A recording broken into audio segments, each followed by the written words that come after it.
Well, let's be honest, that midweek of football was incredibly dull. The only shocking result that I think really came out of this week was probably Preston North End and Coventry, with Coventry obviously dropping another set of points in midweek. You obviously had QPR scoring late on to beat Birmingham City, and then obviously it's just too many draws for me. I don't want to see draws. I'm fed up of draws, you know. So heading into this week, let's see a little bit less of them. We're heading into round 21 of the EFL Championship. We're deep into the Christmas period, and it's a massive Christmas period this year. The league is so tight, there's a lot going on, and what are we going to see heading into this one? We obviously look at the league table. Coventry dropping a few more points, Millwall closing the gap on Middlesbrough. You look down at the bottom of the table, obviously Sheffield Wednesday are pretty much dead and buried. Norwich, they're trying to claw their way out, but in my opinion, they're probably done unless they have a good January window. Pompey are in a decent position. We've seen time and time again, though, over the course of the EFL Championship that things can change overnight, and that's what we're going to look to see in round 21 of the EFL Championship. We've obviously got some big games. Coventry City take on Bristol City. You've got Derby County taking on Sheffield Wednesday. And you've obviously got West Brom versus Sheffield United on Friday night. Now, you can obviously let me know your predictions down in the comments. But shall we dive in to each and every game? Now, let's start off with the Friday night fixture, which is West Brom versus Sheffield United. For me, this is a massive game. And it's a massive game in terms of both teams, because you look at West Brom, and I think over the course of this season, and even recently, as you look at the form table here, I just don't think they've been good enough. I think West Brom have a fairly decent side, in my opinion. I think Nat Phillips is an excellent defender. They've got some really good players in their team. But ultimately, I'm not quite sure whether it's Ryan Mason or whether it's just they're just not performing, but it's not looking good at the moment. They're on the back of back-to-back defeats, conceded 6 in the last 2, conceded 8 in the last 3. It's been a disappointing last few fixtures for them recently. 3 defeats, 1 draw and 1 victory. And then you look at Sheffield United, who they're coming up against, and Chris Wilder has really turned it around. Now, they will be disappointed with the draw to Norwich in midweek. They will be. And the reason why they're going to be so disappointed with that is because they've turned the form around so much recently. 3-0 against Sheffield Wednesday, 3-0 against Pompey, 3-2 against a decent Leicester side. They beat Stoke 4-0. And then a draw against Norwich City. It's not exactly what Chris Wilder would have wanted. Now, if we look at the league table, you're going to look at it, and I'm going to be honest with you. I look at the league table heading into every game. I am shocked every single time I look at West Brom and they're in 16th place. And I'm even more shocked that Sheffield United are only 2 points behind them. Sheffield United have had a crazy turnaround. Derby County had it a couple of weeks ago. It's now Sheffield United's turn. Who's going to be the next team from that bottom section to go on a 4-5 game winning run and pull themselves out of the blocks? But realistically, heading into this one, I think we've got to be open and honest with ourselves. I can only see one winner. I wonder if you guys can see the same one as we look through the head-to-head. Obviously, it's not great in terms of head-to-head. 4 draws for West Brom, 4 draws for West Brom? 4 wins, 2 draws and then 5 wins for Sheffield United. But for me, I look at this game and I can't see past Sheffield United. I think they've been incredible recently, and I do think that they're going to be the team to take 3 points in this one. We head on then to Norwich versus Southampton, which is going to be a massive game, in my opinion, because when you look at both of these two sides, Norwich are trying to pull themselves out of it, and they've put themselves in a decent position. They've picked up 5 points in the last 4 games. Obviously, they will want more, but they've played some decent teams. QPR, fairly decent. Watford have been decent this season. Sheffield United are on a proper resurgence. You look then at Southampton, it's 4 wins in 5. They've been in a decent spot as well. And I think when we look at both of these two sides, I think Norwich are in a bit of a false position when we look at the league table. Obviously, Southampton have climbed themselves all the way back up towards those playoff positions. And I think by the end of the season, we are going to see the likes of Leicester, Southampton, Ipswich. They're all going to be in those playoff places. I'm not going to beat around the bush. I do think Sheffield United will be there as well. But you look at Norwich down in 23rd. I think Norwich are in a very false position. I don't think Norwich are that bad, to be completely honest with you. I know they haven't got the results that maybe they deserve. And I know that I think when you look at the team, there's a lot of quality in that Norwich side for me. But it's one of those games. It's one of those games. Now, if we look at the head-to-head between the two sides, Southampton obviously taking leadership here with 7 wins to Norwich's 3. There's obviously 5 draws in there. We go back to the 26th of August. Southampton won 3-0. Now, what we have to acknowledge about that game, though, is that it was a very different Norwich team under a different manager. It was a very different Southampton team under a different Southampton manager as well. And I think we're seeing that in the performances. Now, obviously, there's a lot of things to talk about with Southampton. There's a lot of things to talk about with Norwich. But is this time for Norwich to turn it around? Personally, I don't believe so. I think Southampton, coming out of this one, are going to be 3-0 victors yet again. Now, we head on to Oxford versus Preston. A big game for Preston, in my opinion. Now, Preston, in my opinion, have had a really good start to the season. Obviously, currently find themselves in those playoff positions. I've said over the last couple of weeks, we need to keep an eye on teams like Preston, Hull, Stoke, Derby, who were in that relegation scrap last year, because they all are in a very good position right now. And to be honest with you, I'm really disappointed about Oxford. I thought they'd be doing a lot better this season. I thought under the management of Gary Rowett, they'd have a really good start. They'd get themselves in a decent position. Now, I have no doubts in Gary Rowett, in my opinion. I do think they'll stay up so long as they keep him at the helm. I do really like Gary Rowett. Good manager for me. But heading into this one, I do think it's really hard to see past Preston. Obviously, if you look at last season, Oxford won and drew in those games. So for Preston, it does look a little bit of a difficult task on paper. But for me, Preston are going to be the winners for this one. It's going to be Preston 1, Oxford 0. We head towards the next early kickoff, which is Stoke City versus Swansea. Now, Stoke, for me, have been a very, very good team this year. But it's all come crumbling down, and I'm not entirely sure why. They lost to Leicester, then went on to lose to Hull City. They've lost 3 back-to-back now against Sheffield United and Ipswich. And I'm not going to turn around and say that this Stoke team aren't good, because I think this Stoke team is really good. I think Johansson is one of the best keepers in the league. I think Talarov is a decent defender. I really like Bosson Lowell. You obviously look at Nzonzi, unbelievable player. You look at Sorba Thomas out on the right, very, very good player. Now, heading into this one, you look at Stoke City, just a couple of weeks ago, we're sitting in 2nd place. They've dropped all the way down to 8th. There's now a 9-point gap. It shows how quickly this league can change. 3 or 4 bad results and you've lost it. And another couple of bad results and they could quite easily find themselves down within this pack, down in 18th, 17th, 16th, around in that pack. And that's not really what you want to see. But it starts off here at Swansea. And Swansea, for me, are exactly what you expect from a Swansea team.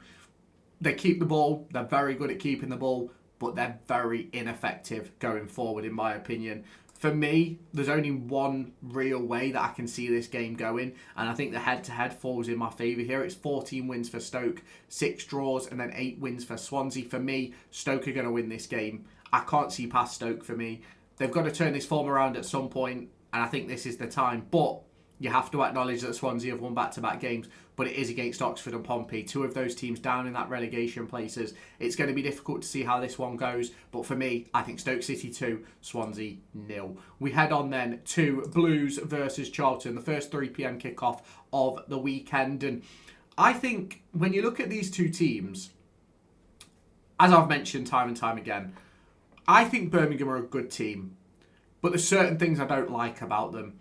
I think if you look at their recent fixtures, Southampton defeat, QPR defeat. They picked up a decent win against Watford, but ultimately I think Watford were quite unlucky in that game. I think Watford could have got a point out of that. But then you look at Charlton, and Nathan Jones is going through that Paul Warne spell. I've said it time and time again this season. Charlton are directly like Derby County under Paul Warne last season. Had a really good start, got them in a great position, and they're now in awful form. I think if we do go and just look at Charlton's form for a second, it has not been great. If we can find where the fuck are the fixtures, man?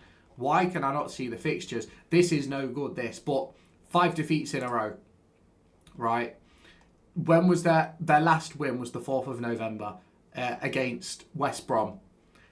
2 draws, 2 wins, defeat against Preston. Don't get me wrong, they're still in an okay place. It's not like it's the end of the world. but they're slowly falling, and they're slowly falling into that relegation trap. And I think it's only going to get closer this weekend, if I'm completely honest. For me, Birmingham are winning this game. I think we've got to be completely honest. Birmingham, in my opinion, have a much better squad than that of Charlton Athletic. And I just can't see a way that Charlton beat them this weekend. I just cannot see it. Just look at the difference in the team. Stanisfield, Roberts, Gray. You go and then look at this team, and realistically, where is your championship quality here? I think Connor Coventry is a decent player. Harvey Nibbs is fairly decent, but realistically, it isn't really a championship team, is it? So it is going to be interesting to see how it goes over the course of this weekend. But for me, Birmingham City 1, Charlton 0. As we head into Coventry versus Bristol City. Now, Coventry have slumped a little bit in the last couple of games. They've dropped 4 points. 4 points? No. 5 points. With a defeat to Ipswich and a draw with Preston North End. You then look at Bristol City, drawing midweek. They lost to Millwall, beat Pompey, beat Swansea, but lost to Wrexham. I do think if any team is going to turn their form around, it will be Coventry. But I think we have to be very open and honest about the fact that this is their first slump this season. They obviously lost to Wrexham about 3 or 4 weeks ago, maybe a little bit longer than that now, to be fair. And then this Ipswich one was a big defeat, in my opinion, which probably hit them a little bit harder, which was why we saw in midweek that they struggled a little bit. You look at Bristol City, they're just 1 point outside of the playoffs. A victory could put them in 5th. It will be interesting to see what does happen this weekend. For me, though, I think when you look at these two sides, I've got a draw coming out of this one. And it's not the case of, I think, Coventry don't have the quality to beat Bristol City. It's more a case of, I think, Coventry are on a little bit of a slump at the moment. But it will be interesting to see how it does go. Now, we head on to Leicester versus Ipswich, which, in my opinion, it's not necessarily the biggest game this weekend, but it's going to have a huge impact on the league table. Ipswich have the possibility to really close up on Middlesbrough this weekend, and Leicester have the opportunity to really close on those playoff places. And a victory could put them into 6th place should results go their way. Now, I think when you look at both of these teams, they've both had decent runs over the course of the season. They're both certainly finding their way in the Championship again. I think when you look at Leicester, brilliant performance against Derby County. Headed into the game versus Bristol City, I believe they were 2-0 up and dropped the ball. And I think that they're going to want to pick that up, if I'm completely honest. Ipswich on the back of 2 wins against Coventry and Stoke. I think heading into this one, I think whatever happens in this game, it's a difficult one to predict, really. I've got 2-0 written down. Whether it's 2-0 Leicester or 2-0 Ipswich is going to be very interesting. I do have 2-0 Leicester written down because I just think Leicester maybe have a little bit more. Although I know Leicester haven't been the best this season in comparison to Ipswich, I just think they've got the quality. I just think they're going to find themselves in a great position this weekend. Now, the interesting thing is, are they going to be able to keep a clean sheet? We will find out at the weekend as we head towards Middlesbrough and QPR. Now, Middlesbrough have been excellent under new manager. And I just think right now, Middlesbrough are set for automatic promotion. If they can continue this run, if they add correctly in January, I can't see them slipping. If I'm completely honest, I think they look really good. They're putting in some really good performances. They're scoring some really nice goals. And I think the comeback against Derby County has set them on a perfect path. In my opinion, that comeback should never have happened. But that's unfortunately the situation that we find ourselves in. And heading into this one, I can only see this result going one way. You can probably guess which way by the way I'm talking. But Middlesbrough in 2nd on 39 points. QPR in 7th on 31. I think we're going to close that title battle. I think at the end of this weekend, Middlesbrough will have closed in by another 2 points with Coventry City picking up a draw. I think Middlesbrough are going to win this one 2-1 against QPR. And that's no slight against QPR. I think QPR are a very good side and they're certainly picking up form, especially recently. 4 wins in their last 5.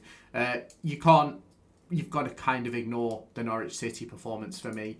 You look then at Millwall versus Hull, big game for both teams. Millwall against Derby County, literally just last night as of time of recording. I thought Millwall was shite. I thought Millwall were genuinely very, very poor. You can see why they're where they are, because they're very, very well drilled. They're a very good team in and out of possession, but they don't create a great deal. I think if we go and look at the numbers from that game, by the way, 2 own goals sealed the deal, by the way, but I don't think they were that great at all. It says they had 4 big chances. I couldn't tell you what those big chances were, to be fair. I just don't think Millwall were that good, and to say they're third in the league, and we're obviously sitting down in 15th, we as in Derby County, I just don't think Millwall are that good. Now, obviously, if we look at the league table, it's 3rd and 6th going head-to-head. Obviously, Hull can jump up to 4th. Obviously, no, they can't jump up to 4th. They can jump up to 5th. Ipswich losing, they'd have to lose by a ton of goals, which probably won't happen. But for me, this one, I've got Hull City 3, Millwall 1, which is not necessarily a high-scoring affair, but I just think Hull City have some quality. They've got Ollie McBurney back. Obviously, Giles is unbelievable at whipping that ball in. And I just think Hull City win this one. Now, we go to Pompey versus Blackburn. I've not got a great deal to say about this game, to be fair. Both teams have been a little bit poor. Blackburn, obviously, 3 draws in a row. They obviously had a couple of games postponed, which may have given them a few more points, may not have done. But it's one of those situations for me. You look at both teams in the league table. Blackburn in 20th on 22. Pompey in 22nd on 17. Obviously, they do have a game in hand, as do Charlton, as do Sheffield Wednesday, which obviously could put Pompey out the drop zone. There's obviously the chance for Blackburn to go up to around 16th place should they go and win that game. But I can't see this being a classic. I personally believe 0-0. I just can't see a way that either of these teams score. I think they're very poor sides. Wrexham and Watford then, before we head into the biggest game of the weekend. But both of these two sides, not quite sure how to judge them, to be honest. After Watford's 3-2 win at Derby, I really thought they were going to go on a bit of a run. But it hasn't quite gone that way. Lost to Birmingham, drew with Preston and Sheff Wed, and obviously the win against Norwich. Wrexham, I don't really know what I think about Wrexham, to be honest. I think they obviously find themselves in a decent position in 14th. Like, if you told a Wrexham fan that they'd be near enough top half of the Championship in the summer, I think they'd have absolutely taken it. I think Watford are probably underperforming a little bit, but if you look at how tight the league table is, you could quite easily jump up the table in 2 or 3 games. So it will be interesting to see. But for this one, I'm not going to lie, I'm not going to beat around the bush. There's no head-to-head record to look at. I've got Watford winning 3-0. That's my personal opinion. Now, to close out the weekend, we have a game on Monday. I'm not entirely sure why it's on Monday and not on Sunday, but whatever. Who cares? It's Derby County travelling to Sheffield Wednesday. Now, in my opinion, this is arguably the biggest game for Derby County this season.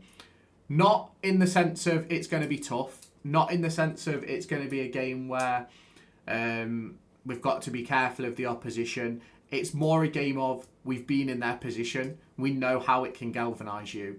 And what we've got to do heading into this game, first off, is shut Barry Bannon down. I don't even know if Barry Bannon's fit. I'm not going to beat around the bush. And we can't concede. Genuinely, we can't concede. We have to win this game. As Derby County fans, we have to win this game. We've won 1 in our last 5. It's not been great. It's been a poor run by Derby County. It has been a very poor run. But Sheffield Wednesday, I think they've won just once this year. And I look at this game as a real banana skin. A real opportunity for us to really slip and proper fall back into the grasps of those relegation places. And I'm not going to beat around the bush and say that I'm not worried as a Derby County fan, because I am a little bit. But They've scored 15 in 19. They've conceded 37. Derby County have got to go and put on a masterclass in finishing. Derby County have to win this game. And it's as simple as that. Now, obviously, everyone will have their own opinions. We go back to last season, lost both games to them. We go back to the last season, we played them, we lost on the final day, which cost us a playoff place. We then drew earlier on in that year. For me, if Derby County don't win, it's an absolute travesty. I think many of you will probably agree with that as well, to be fair. But that is going to be that from me. If you have not done so already, make sure you hit that like button, hit that subscribe button, and turn on the notification bell. EFL Round 21 is just around the corner. Who's going to take your bets? I'll catch you in the next one. Bye-bye, guys.